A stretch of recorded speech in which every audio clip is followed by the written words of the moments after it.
Assalamu alaikum and thank you very much, Usman Sahib, for sparing your time and preparing your lecture for our students and faculty. अच्छा, एक तो it's really good luck कि हम buyer के साथ जो है ना वो रिसेंटली अभी एक एमओयू भी साइन करने जा रहे हैं जिसमें मेज ब्रीडिंग और बायोटेक्नोलॉजी इस एक मेन इसमें जो होगा कंपोनेंट होगा, क्योंकि पिछले दिनों तलाला की हिसाब से हमारी जो है वो बातचीत जो है वो हुई थी, तो अभी मेरा ख्याल है may be with the next 1 or 2 weeks उनके साथ जो है ना वो साइन भी हो जाए।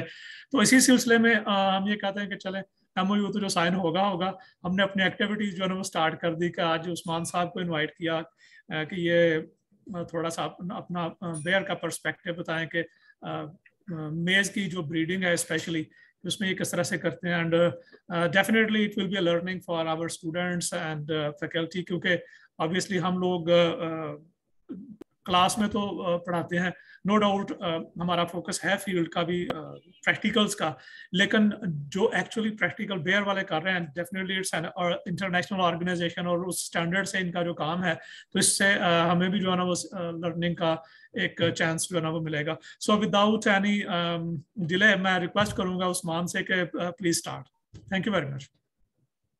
Thank you so much sir for your kind remarks. हम स्टार्ट लेते हैं अपनी प्रेजेंटेशन के साथ। तो मैं अपनी स्क्रीन शेयर करता हूं तो बताइएगा जब आप लोगों को स्क्रीन विजिबल हो जाए।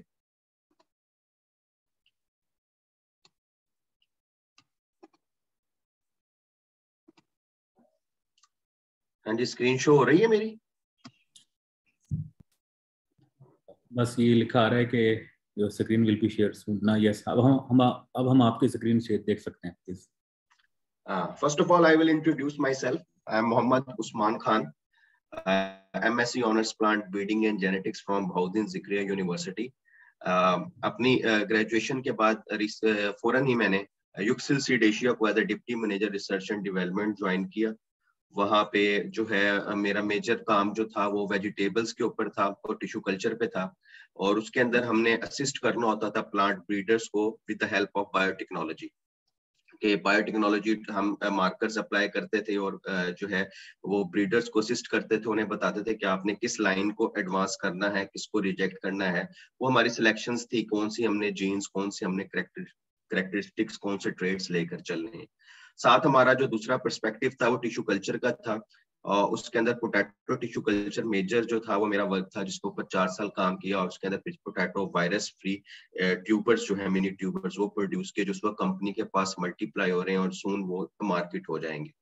तो ये जो है वो मेरा बैकग्राउंड था इन माय प्रोफेशनल करियर। और 6 महीने पहले मुझे फिर बायर से ऑफर आई, एक अपॉर्चुनिटी मिली as a research agronomist in December 2021।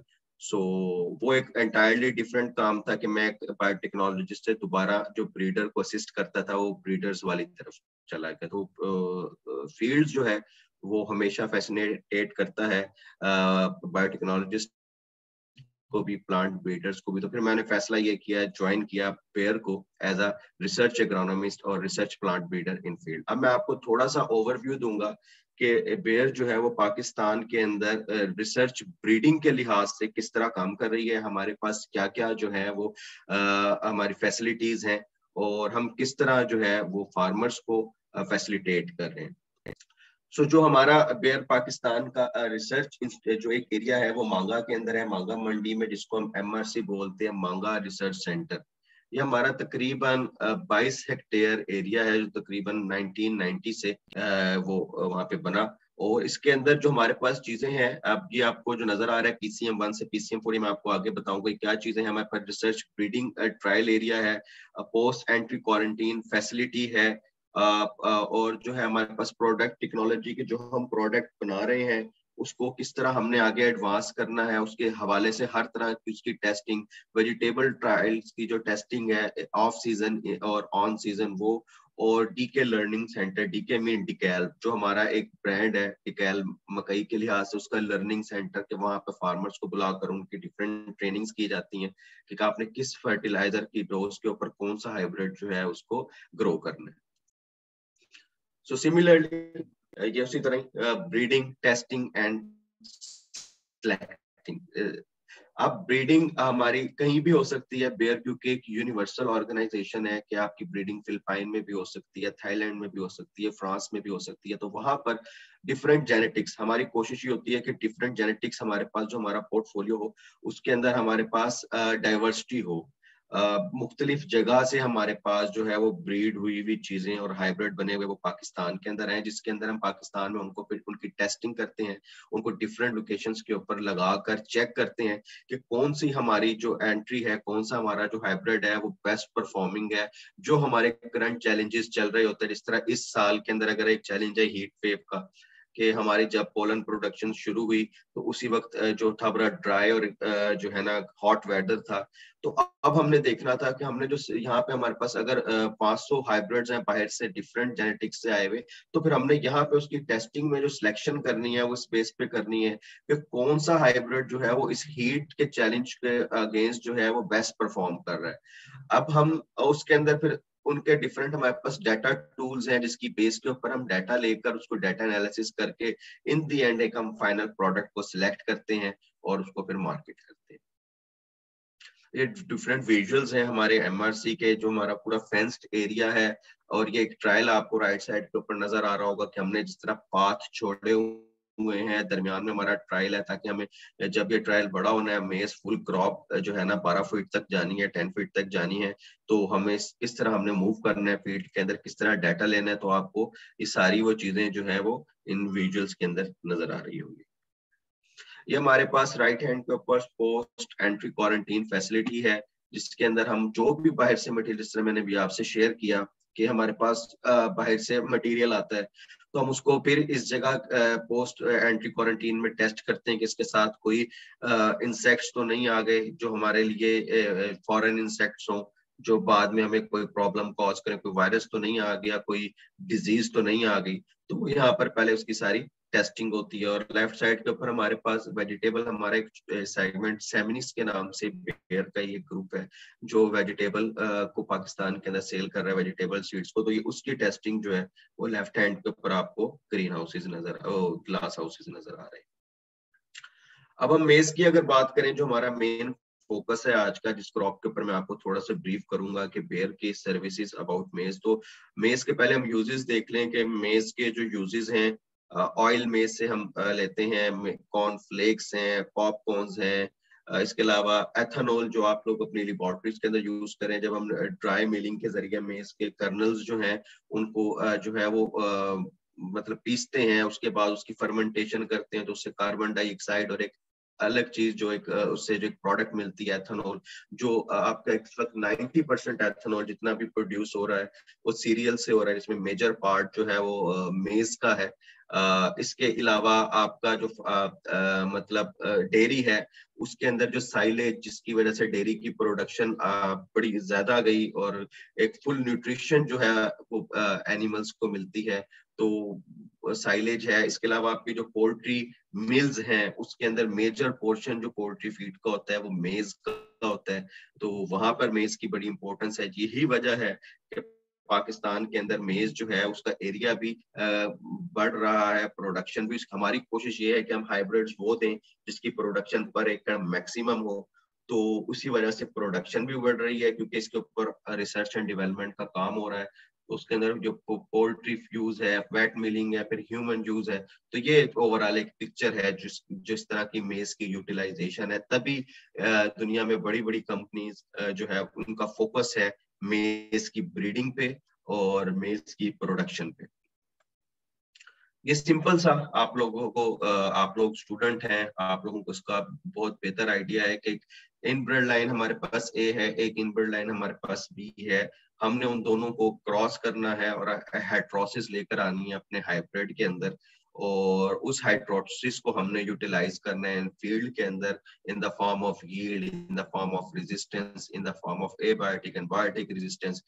तो ये हमारा एक बेसिक सा कॉन्सेप्ट है प्लांट ब्रीडिंग का, जो हर जगह यही अप्लाई होता है। जब हम स्टूडेंट थे तो हमें लगता था कि पता नहीं बाहर जो है वो और कंपनीज जो है वो क्या रॉकेट साइंस कर रही हैं, टेक्नोलॉजी एडवांस होती है, चीजें होती है, लेकिन एक जो बेसिक प्रिंसिपल है वो कभी चेंज नहीं होता।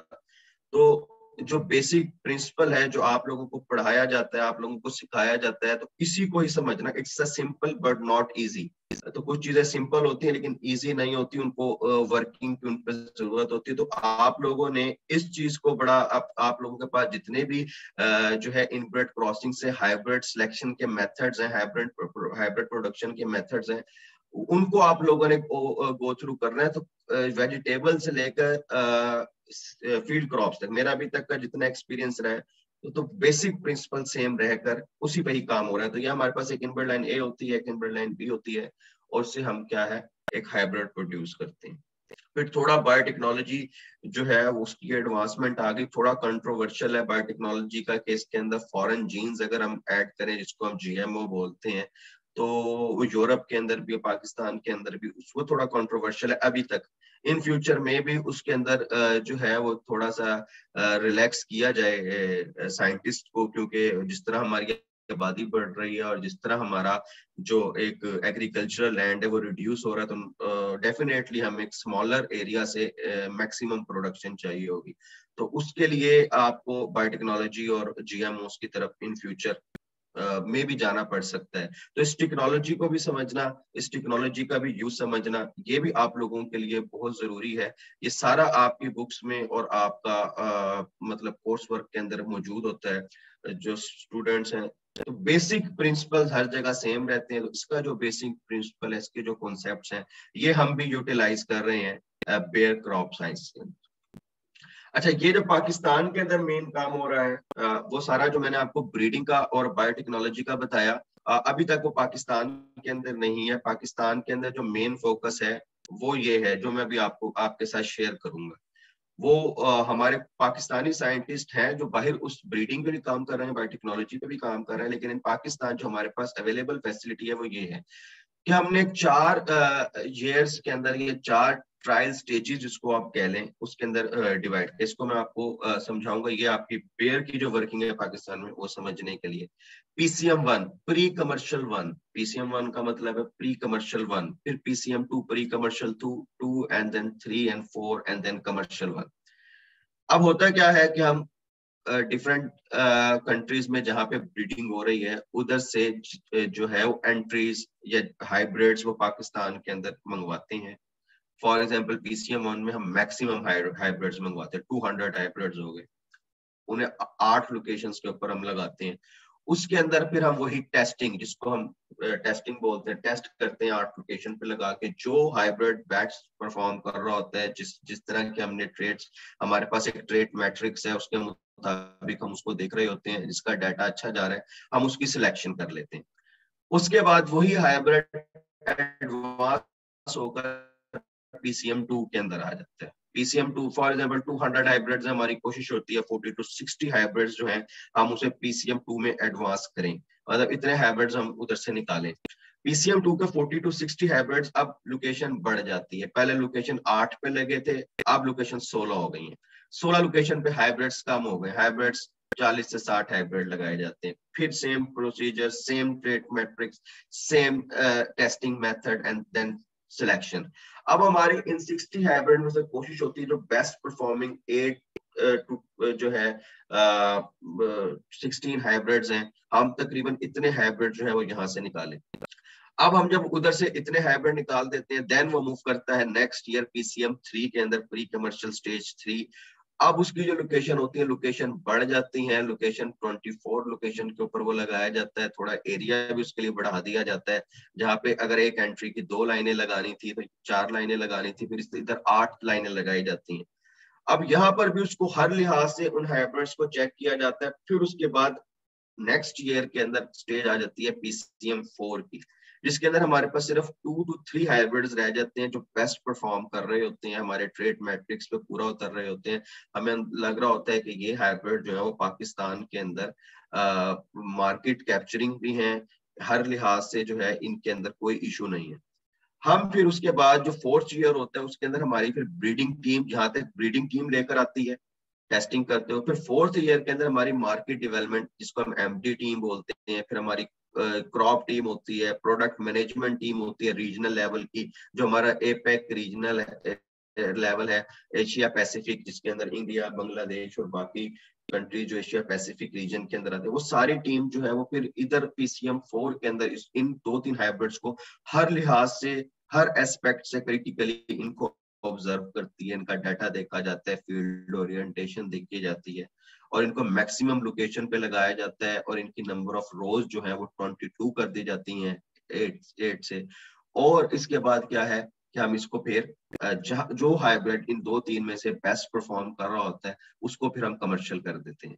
अच्छा, अब ये सारा प्रोसीजर, मतलब जो एक प्रोडक्ट हम फार्मर को देते हैं वो हमारे पास ब्रीडिंग टीम के पास कम और बेश 4 साल पहले आई होती है, जिसको हम हर साल टेस्ट करते करते 4th ईयर में या 5th ईयर के अंदर भी लास्ट ट्रायल टेस्टिंग उसकी करके फिर हम फार्मर के पास वो रिलीज करते हैं। इससे क्या होता है, इससे जब हमने 200 में से एक चीज निकालनी होती है और उसकी इतनी बड़े लेवल पे टेस्टिंग करनी होती है और गाहे बगाहे टेस्टिंग करनी होती है, तो जो हमारी प्रोडक्ट होती है इस वजह से कंपनी की जो मार्केट रेप्यूट है वो बहुत अच्छी है, किसी तरह का कोई प्रॉब्लम नहीं आता, क्योंकि वो इन 4 सालों में हर तरह के वेदर देख चुका होता है हाइब्रिड। कभी गर्मी ज्यादा आ जाती है, कभी सर्दी प्रोलॉन्ग हो जाती है, तो जो हाइब्रिड हर कंडीशन में अच्छा परफॉर्म कर रहा होता है हमें इन दी एंड वो प्रोडक्ट मिल जाती है। अच्छा, इसके अंदर जिस तरह हमने PCM1, ऐसे नहीं है PCM1 के हाइब्रिड्स PCM2 में चले गए तो PCM1 की स्लॉट खाली हो गई, नहीं। जैसे PCM1 के हाइब्रिड PCM2 में जाते हैं तो हमारे उसी साल PCM1 में नए हाइब्रिड आ जाते हैं। तो ये प्रोसीजर इसी तरह एक जो है वो चलता जाता है और हर स्टेज पे, ट्रायल स्टेज पे हमारे पास हाइब्रिड मौजूद होते हैं। तो ये हमारी बेयर क्रॉप साइंस की वर्किंग है पाकिस्तान के अंदर, जिसको टेस्टिंग बोलते हैं, हाइब्रिड टेस्टिंग। जिस तरह भी हमारे साहब ने शुरू में जिक्र किया था कि हम इन फ्यूचर ब्रीडिंग के अंदर भी पाकिस्तान के अंदर जा रहे हैं, कोई MOU साइन करने लगे हैं, तो ब्रीडिंग का भी जो है पाकिस्तान के अंदर सीड प्रोडक्शन और ब्रीडिंग का भी कंपनी का इंटरेस्ट है, जिस तरह कंपनी को बेहतर लगते है जो कंपनी पॉलिसीज है। लेकिन अभी तक की जो पॉलिसी है उसके मुताबिक हम इस तरह फील्ड टेस्टिंग और सिलेक्शन करते हैं। ये हमने जो सिलेक्शन की और उसकी बेस के ऊपर, ये हमारा पोर्टफोलियो है, बायर का पोर्टफोलियो, मार्केट लीडिंग पोर्टफोलियो जिसको आप बोल सकते हैं, जिसके अंदर हमारे पास ये डिफरेंट हाइब्रिड्स हैं। और हमें पता है जब हमने 4 साल इसको टेस्ट किया और 4 साल हमने देखा, तो हमें पता है कौन सा अर्ली मिड प्लांटिंग के लिए बेहतर है, कौन सा लेट प्लांटिंग के लिए बेहतर है, स्प्रिंग के लिहाज से। और ऑटम में हमारे पास डिफरेंट हाइब्रिड्स हैं, स्प्रिंग में हमारे पास डिफरेंट हाइब्रिड है, क्योंकि हमारे पंजाब में, पाकिस्तान में 2 सीजन है मेज के। एक स्प्रिंग सीजन है जो आपका जनवरी एंड से स्टार्ट हो जाता है और मार्च तक तकरीबन चलता है, और जो आपका ऑटम सीजन है वो जून मिड से तकरीबन स्टार्ट हो जाता है और अगस्त मिड तक चलता है। तो ये उनका नीचे टोटल वॉल्यूम है कि कौन कौन से हाइब्रिड हमारे कितने कितने वॉल्यूम से जो है उनकी सेल है।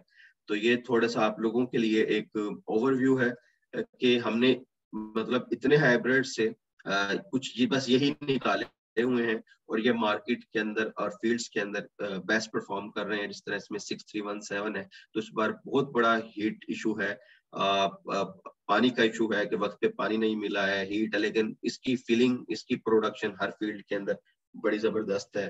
तो ये वो उसी वजह से जबरदस्त है कि इसकी जो सिलेक्शन हुई है वो ऑन मेरिट और जो है वो डिफरेंट स्टेजेस के अंदर हुई है। हम जो चीजें देख रहे होते हैं कि हमने मतलब एक हाइब्रिड को सिलेक्ट करना, ये मोटी मोटी सी चीजें हैं, वरना हमारा ट्रेट मैट्रिक्स थोड़ा कॉम्प्लेक्स है, वो कंपनी की कॉन्फिडेंशियल चीज है। तो हमने जो एक उसका एक निचोड़ है कि हमने क्या चीज देखनी होती है, वो यील्ड अच्छी हो। जो आप ब्रीडर्स हैं सारे, तो आपको यही चीजें हैं जो पढ़ाई जाती हैं, बताई जाती हैं कि गुड यील्डिंग हो, डिजीज के खिलाफ अच्छी रेजिस्टेंस हो, स्टैंडेबिलिटी अच्छी हो कि कोई आंधी तूफान आए तो गिरे ना, और हीट टॉलरेंस इस वक्त हमारे लिए तो बड़ा मेजर जो है ये एक एस्पेक्ट है, ये हो। तो अर्ली मेच्योरिटी हो उसके अंदर जल्दी से जो है ना, ताकि फार्मर अपनी नेक्स्ट क्रॉप लगा सके। ग्रेन कलर जो है उसका वो मतलब कि मार्केट जो हमारी है गोल्डन ऑरेंज जो है उस तरफ डाइवर्ट होती है, तो उस तरह का वो हमारी कोशिश होती है हम उस तरह के ग्रेन कलर सिलेक्ट करें और स्टे ग्रीन हो कि हमारे जो उसकी छल्ली है वो मैच्योर हो जाए बाकी जो प्लांट है वो ग्रीन रहे। इस तरह का प्लांट साइलेज के अंदर जो है वो बड़ा डिजायरेबल होता है कि छल्ली भी वो जरा जल्दी मैच्योर कर लेता है साइलेज के कट के लिए, और प्लांट भी उस वक्त तक ग्रीन होता है, तो इस तरह उसकी साइलेज की प्रोडक्शन अच्छी आती है। तो हम साइलेज की मार्केट में जो सीड सेल करना होता है तो उस तरह उसको कैप्चर करते हैं। तो हम इस तरह इन ट्रेड्स को देखते हुए अपनी सिलेक्शन जारी रखते हैं। ये डिफरेंट कॉर्न की स्टेजेस हैं जिसको हम ऑब्जर्व कर रहे होते हैं बड़ी क्रिटिकली, क्योंकि आपने जब भी किसी हाइब्रिड की सिलेक्शन करनी है, किसी चीज को देखना है, तो स्टार्टिंग से उसकी जर्मिनेशन से लेकर उसकी एंड तक आपने उसको देखना है। आप किसी स्टेज के ऊपर लूज नहीं हो सकते, किसी स्टेज के ऊपर भी आप रिलैक्स नहीं हो सकते, क्योंकि अगर आप ब्रीडर हैं और आपने एक सिलेक्शन करके कंपनी को कोई ना कोई प्रोडक्ट देनी है। तो ये जिस तरह हमने सीड लगाया, उसकी जो रूट रेडिकल है वो निकली, फिर कोलिप्टाइल ऊपर निकली, कोलिप्टाइल से लीफ निकले। अब हमने देख लिया कौन से हमने 200 हाइब्रिड लगाए, कौन से के लीफ जो है वो पहले निकले, किसका जर्मिनेशन एक दिन पहले है, किसकी बाद है। तो हम ये सारे डाटे जो है वो ले रहे होते हैं।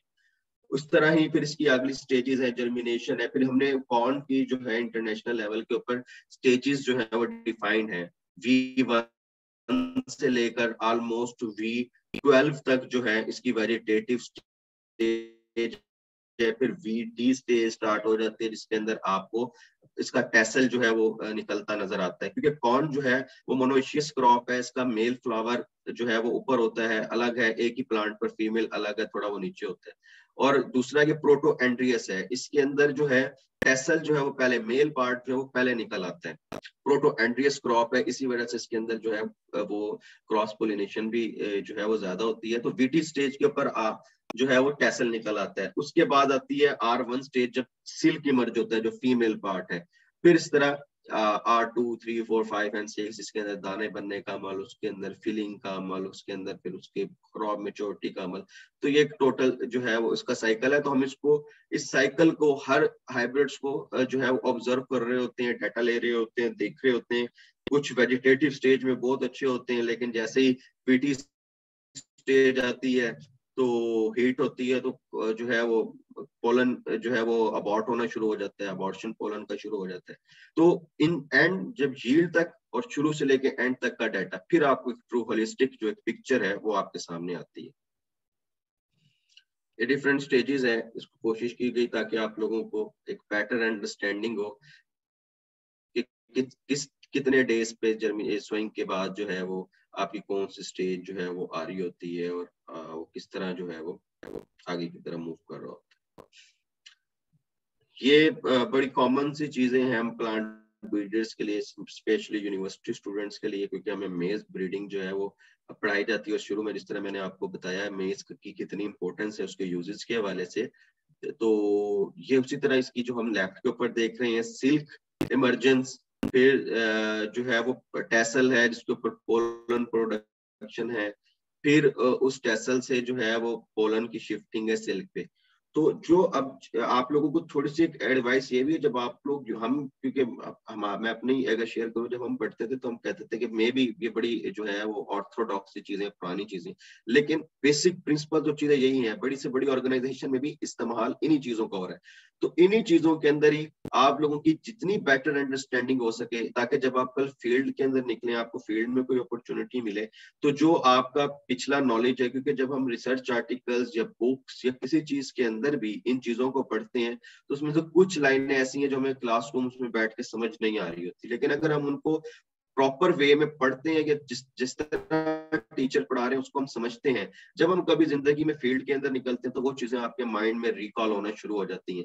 और ये बड़ा एक कह लें कि लिथल कॉम्बिनेशन है कि जिसके पास नॉलेज भी है, फील्ड एक्सपीरियंस भी, जब ये दो चीजें मिलती हैं तो आपकी जो एक एक्सपर्टी बनती है, तो वो फिर आपको कोई रोक नहीं सकता प्रोग्रेस करने से, लाइफ में एक्सेल होने से। लेकिन अगर आपके पास आपने इस चीजों को अंडरस्टैंड नहीं किया थ्रू लिटरेचर, और आप फील्ड के अंदर आ गए, आपका एक्सपीरियंस भी बनता गया फील्ड का, लेकिन आप उस जगह पे कभी नहीं पहुंच पाएंगे जहां पर एक लिटरेचर को अंडरस्टैंड करने वाला बंदा, एक रिसर्च आर्टिकल्स को रीड करके उसको समझने वाला बंदा, बुक्स को समझने वाला बंदा, जब वो फील्ड के अंदर उतरता है, उसकी जो अंडरस्टैंडिंग होती है फील्ड के अंदर, वो बहुत जबरदस्त होती है।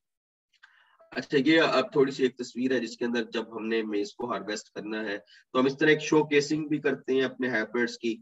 हम इस तरह उनको जो है वो प्लांट पे रहने देते हैं, इस फाइनल स्टेज के ऊपर डाटा लेते हैं, मैच्योरिटी के ऊपर विजिट्स करवाते हैं सेल्स टीम्स के, मार्केट डेवलपमेंट टीम के, जो हमने सिलेक्शन की होती है 4 सालों के अंदर, ताकि उनको दिखाया जाए कि प्लांट जो है लेफ्ट साइड पे आप देखें वो बिल्कुल मैच्योर हो गया और राइट साइड वाला प्लांट थोड़ा ग्रीन है। तो हम इस तरह की चीजें देख रहे होते हैं, क्रॉप डेवलपमेंट देख रहे होते हैं, ग्रेन फिलिंग देख रहे होते हैं।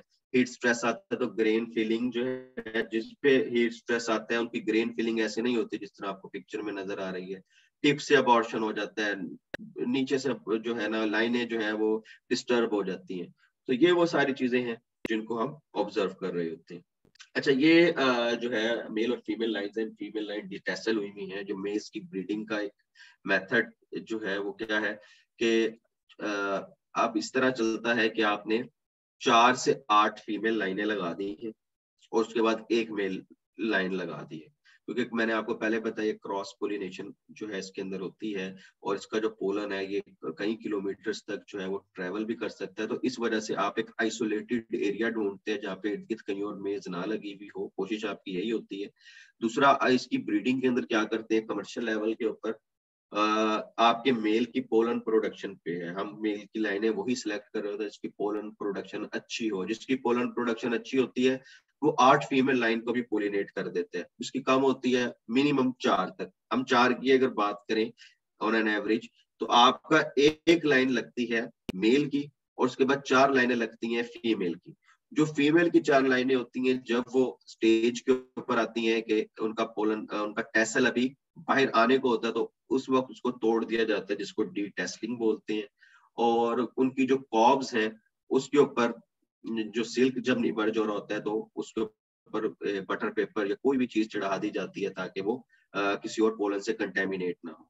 और जब हमने अपनी पोलिनेशन करवानी होती है उस फील्ड की, तो उसको बटर पेपर को हटा दिया जाता है। उस दिन वो सारी उसको देखा जाता है कि जब मेल के पोलन जो है वो रिलीज होना शुरू हो गए हैं, तो जो मेल पोलन है जब वो सिल्क के ऊपर गिर जाते हैं तो दोबारा उसके ऊपर बटर पेपर रखकर उसको ग्रेन फिलिंग के लिए छोड़ दिया जाता है। अच्छा, इसके अंदर एक यहाँ पर एक इम्पोर्टेंट चीज जो इस्तेमाल होती है, एक टेस्ट इस्तेमाल होता है, उसे निकिंग टेस्ट बोलते हैं। क्योंकि कुछ मेज के अंदर जो है कुछ लाइंस हैं इनब्रेड लाइन, उसके अंदर मेल जो है वो बहुत पहले निकल आता है। फॉर एग्जांपल आपकी जो फीमेल लाइन है उसके अंदर सिल्क की इमरजेंस होनी है 60 डेज बाद, और जो मेल आपकी मेल लाइन है उसके अंदर जो आपका टेसल है वो इमर्ज होना है 55 डेज बाद। अब आप क्या करते हैं, अब अगर आप उन दोनों को एट अ टाइम शो कर देंगे तो आपका पोलन पहले निकल आएगा, सिल्क निकला ही नहीं होगा, तो आपकी सीड प्रोडक्शन नहीं हो पाएगी। इसको निकिंग टेस्ट बोलते हैं कि आपको आपकी इनब्रेड लाइन की ट्रू इन्फॉर्मेशन हो, कितने डेज के ऊपर सिल्किंग होती है आपकी फीमेल लाइन की और कितने डेज पे आपकी टेस्लिंग होती है आपकी मेल लाइन की। अब आपका मेल अगर 55वें दिन जो है वो टेसल निकालता है, तो आप मेल को 5 दिन पहले लगा के उस फील्ड में फीमेल की जगह छोड़ देते हैं और 5 दिन बाद उस फीमेल की स्विंग करते हैं, ताकि जो है वो दोनों एट अ टाइम जो है वो सिल्किंग भी और टेस्लिंग भी एट अ टाइम हो, और ताकि आपका अब इसके अंदर कोई नहीं है कि कभी फीमेल जो है वो अर्ली मेच्योर होती है कोई लाइन और कोई मेल इस तरह होता है। तो ये इसको निकिंग टेस्ट बोलते हैं।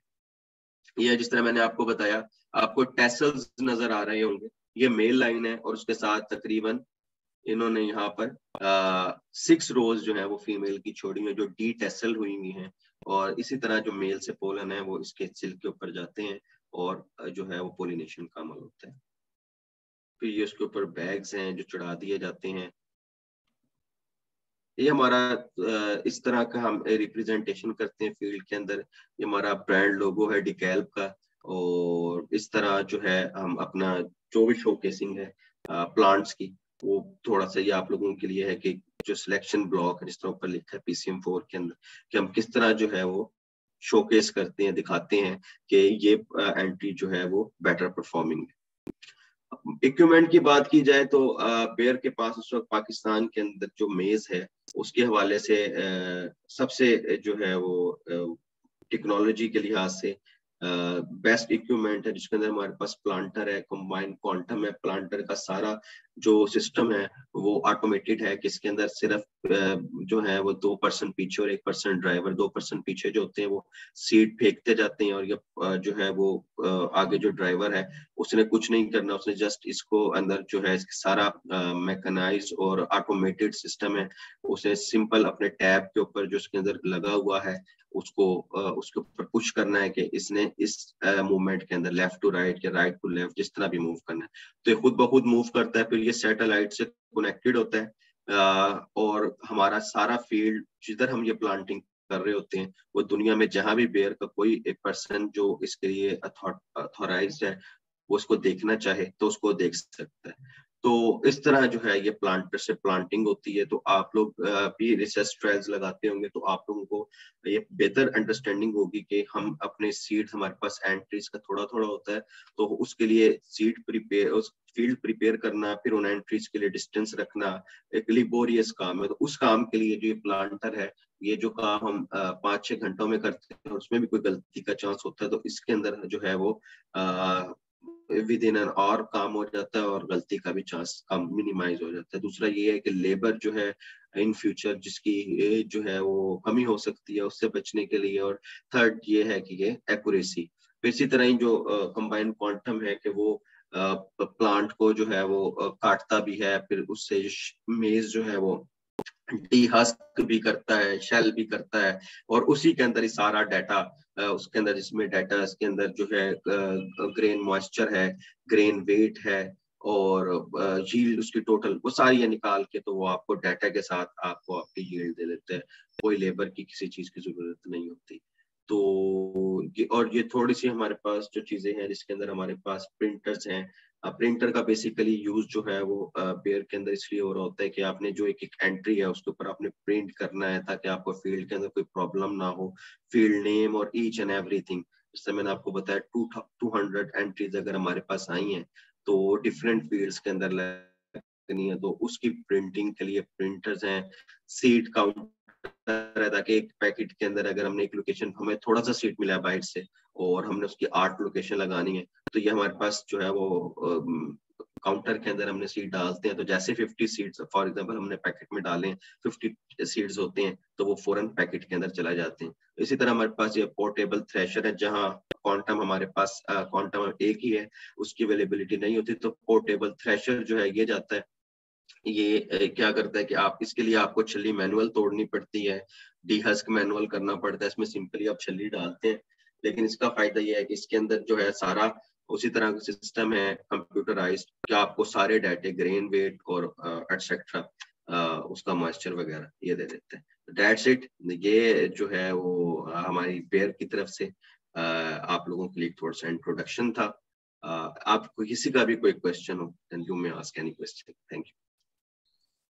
शुक्रिया उस्मान साहब, आपकी एक वेरी इंफॉर्मेटिव प्रेजेंटेशन थी।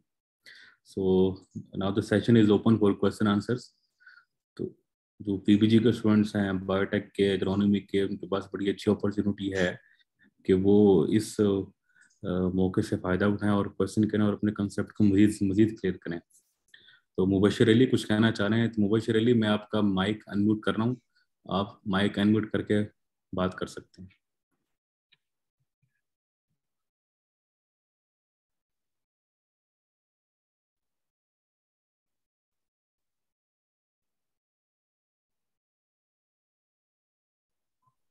जी मुबशिर, आपकी आवाज नहीं आ रही।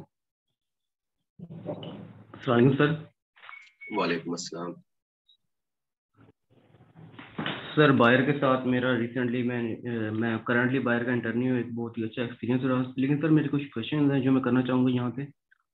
जी जी सर जैसे कि आपने कहा कि जो है बायर पाकिस्तान में ज़्यादातर चीज़ों की टेस्टिंग की तरफ लेके आ रही है। मतलब बायर का R&D डिपार्टमेंट जो है पाकिस्तान में हर्बिसाइड डेवलपमेंट के ट्रायल लगा रहा है या फिर हाइब्रिड टेस्टिंग के ट्रायल लगा रहे हैं। सर इसकी सीड डेवलपमेंट या वैरायटी डेवलपमेंट को पाकिस्तान में किस वजह से नहीं लाया जा रहा, या कब इसका फ्यूचर प्रोस्पेक्टिव क्या है पाकिस्तान में कि R&D के अंदर मार्केट प्रोडक्ट डेवलपमेंट यहाँ पर हो? बेसिकली जो है अनफॉर्चुनेटली थोड़े हमारे जो है लॉज वीक हैं, क्योंकि जो ब्रीडिंग का काम है उसके लिए आपकी जो लॉ है उसकी लॉ मेकिंग बड़ी स्ट्रांग होनी चाहिए, लॉ इन्फोर्समेंट बड़ी स्ट्रांग होनी चाहिए। तो एक तो जो हमारा हमारा एज अ कंट्री एक ड्रॉबैक है कि हमारी जो लॉ इन्फोर्समेंट और लॉज तो है लेकिन लॉ इन्फोर्समेंट जो है वो वीक है। इस वजह से कि किसी भी आपकी प्राइवेट ऑर्गेनाइजेशन एक आपका एक फॉरेन ग्रुप को एक ये एतमाद में लेना कि वो यहाँ पर जो भी अपनी एक कॉन्फिडेंशियल चीज करेगा उसकी किसी भी तरह की कोई मतलब कि जो है वो ब्रीचिंग नहीं होगी। लॉ जो है वो बड़ा स्ट्रांग है, कोई भी अगर उसके अंदर हैंकी पैंकी करेगा तो उसको फौरी तौर पर जो है वो सजा दी जाएगी।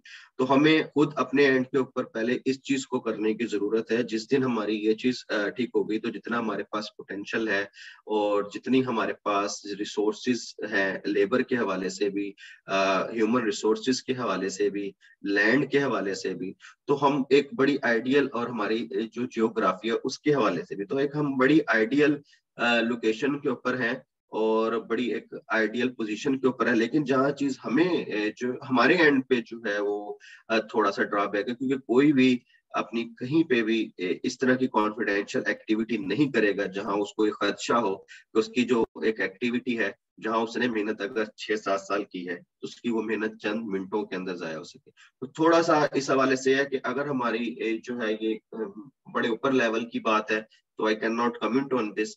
सो जिस दिन ये रिजॉल्व हो गया तो ये हमारे लिए बड़ा, बाकी कंपनीज के लिए भी बड़ा अट्रैक्टिव होगा पाकिस्तान फॉर ब्रीडिंग एंड, क्योंकि जो हमारे ब्रीडर्स के, क्योंकि हमारे पाकिस्तान के ब्रीडर्स यूएसए के अंदर बेयर के अंदर मौजूद हैं, वो वहाँ अपनी सर्विसेज दे रहे हैं। तो यहाँ पे भी डेफिनेटली जब अपॉर्चुनिटी आएगी then we have potential to produce, और हमारी यहाँ की genetics it will perform in other parts of the world. So थोड़ा सा अगर जब ये चीज बेहतर होगी तो हमारा जो है ये सारी चीजें खुद ब खुद स्ट्रीमलाइन हो जाएगी।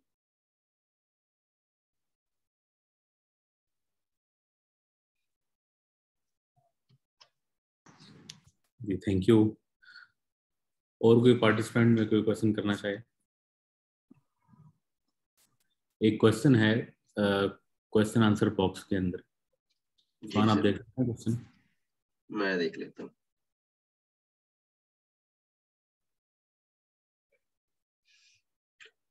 हाँ, फ्यूचर के अंदर अभी जो है रिसेंटली बेयर ने जो है वो इंडिया के अंदर एक कॉटन जीएमओ कॉटन, उसके लिए आई थिंक उनके जो लॉ मेकर्स हैं उन्होंने उसको गो अहेड किया है। डेफिनेटली कौन कंपनी नहीं, जो बिजनेस कंपनीज हैं क्यों नहीं चाहेंगी कि अगर इस चीज को मेडिकली तौर पर और हर हवाले से अगर ओके कर दिया जाता है।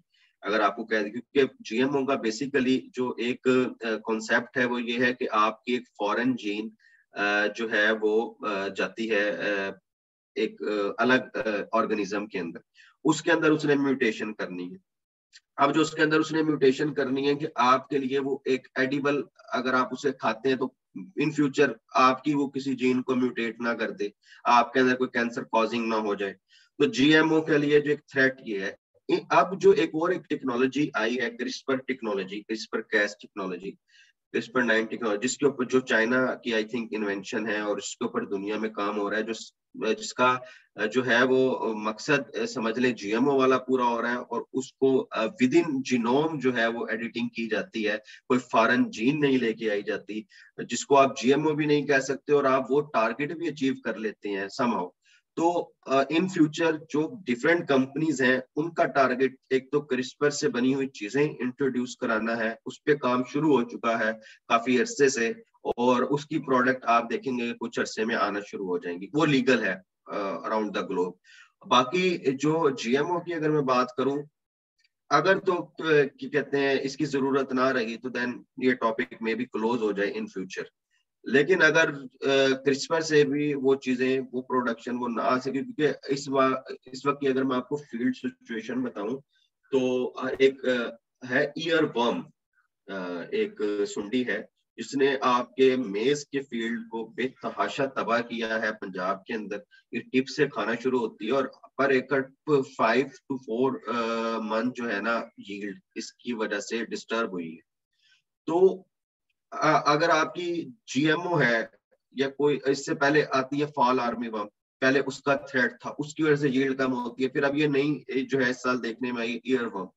तो जो आपकी जीएमओ चीजें हैं, अगर वो इन चीजों को कंट्रोल करती हैं तो इन फ्यूचर में भी डिमांड हो। लेकिन वही बात आ गई कि ये हमारे लेवल से ऊपर की पॉलिसी, यहाँ पे पॉलिसी मेकर्स आ जाते हैं, इंटरेस्ट आ जाते हैं, फिर आपकी मेडिकल साइंस आ जाती है। उसके मुताबिक इन सबका अगर इत्तेफाक हो गया तो मे भी कंपनी के पास प्रोडक्ट जीएमओ के ऑलरेडी हो, तो जैसे ही कोई गो हेड मिले तो कंपनी फौरन उनको इंट्रोड्यूस करे। क्योंकि जो टाइम होता है जिसके अंदर लॉज बन रहे होते, चीजों को देखा जा रहा होता है, तो कोई भी इन टाइम्स को जाया नहीं करता। उसके अंदर वो अपनी चीजें, अपनी प्रोडक्ट्स बना रहे होते हैं कि कल को इन फ्यूचर अगर कोई गो हेड मिलता है तो फौरन जो है वो प्रोडक्ट डिफरेंट कंपनीज के पास मौजूद हो।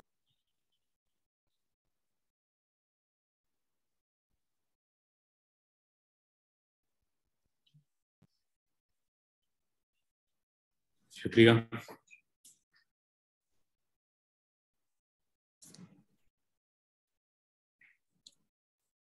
हाँ जी, और कोई पार्टिसिपेंट्स स्टूडेंट्स में से कोई क्वेश्चन करना चाहे तो? ये जो है ना स्टूडेंट्स के लिए, क्योंकि प्रैक्टिकल अगर आप लोग अपना कोई मतलब कोई चीज पढ़ रहे हैं और उसको आप पूछना चाहते हैं कि ये प्रैक्टिकली इंडस्ट्री में एज अ ब्रीडिंग या बायोटेक्नोलॉजी अप्लाई हो रही है, देन गो अहेड।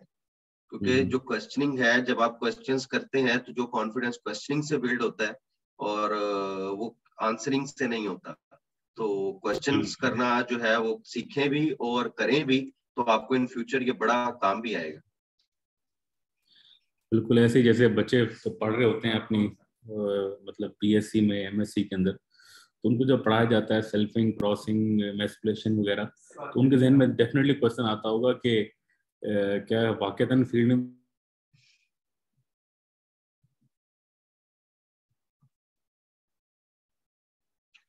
आपकी आवाज नहीं आ रही है, आपको मेरी आवाज आ रही है शुएब साहब?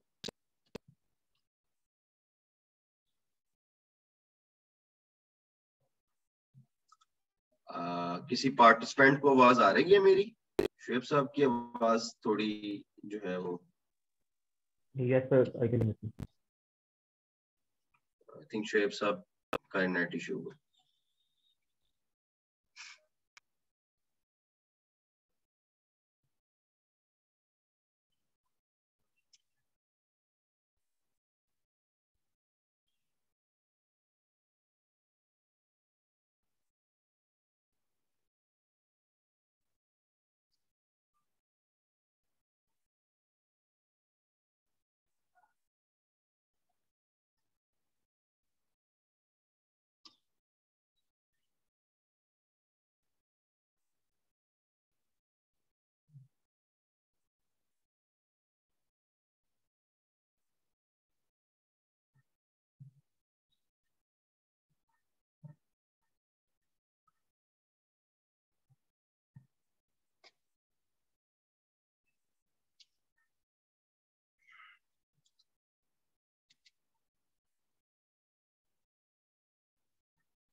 आई थिंक आप लोगों के मेरे ख्याल से क्वेश्चंस नहीं है, तो बाकी जो पार्टिसिपेंट्स हैं, अगर किसी का कोई क्वेश्चन है तो you have 1 minute to put it in question answer box. सो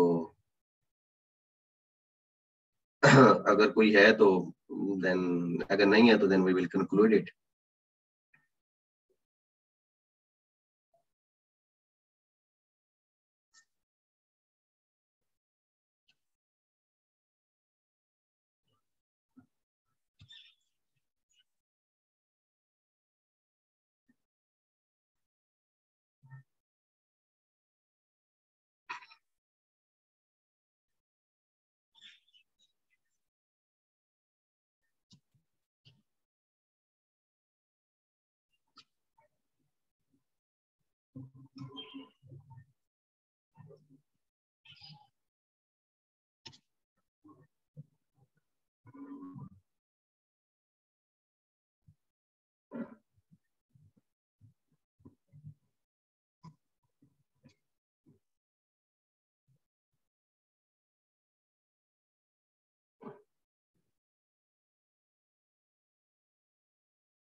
अस्सलाम वालेकुम।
Thank you Usman. बस थोड़ा इंटरनेट का इशू हो गया था, तो at the end I will request to professor doctor Mohammad Haman Nadeem Tahir for concluding remarks. Sir please.